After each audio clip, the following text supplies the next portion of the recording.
Nagkaroon ng update ang aktres na si Liza Soberano patungkol sa mga latest na pinagkakaabalahan niya sa buhay. Ito ay matapos siyang kamustahin ng ABS-CBN sa isang ambush interview sa isang event.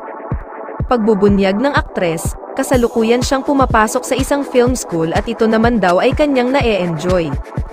"I'm just having fun and enjoying the process cause right now, I'm going to film school as well, so yeah," chika ni Liza. Patuloy niya, "I've been doing a lot of things kind of behind the scenes lately, so I'm just really excited about that."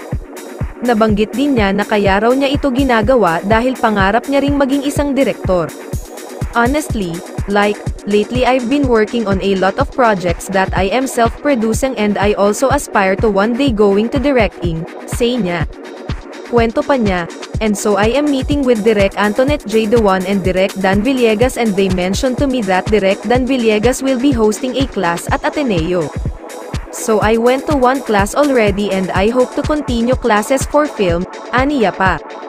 Kung matatandaan, dati nang nabanggit ni Liza na nais niyang magtrabaho behind the scenes pagdating ng edad 30.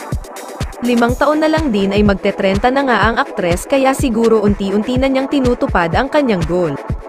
Noong Abril nang unang sinabi ni Liza sa isang magazine interview na hindi siya magiging artista habang buhay. Kaya naman nais daw niyang pag-aralan yung mga proseso pagdating sa likod ng camera.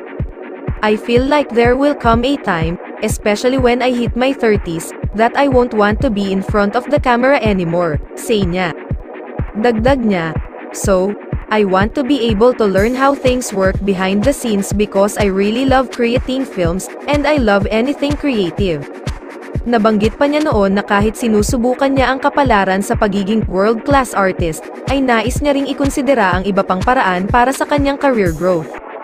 Magugunitang naging hot topic sa social media ang dating kapamilya star matapos ay upload ang controversial vlog noong Pebrero na kung saan ay nag-open up siya tungkol sa mga karanasan niya habang nagtatrabaho sa ABS-CBN.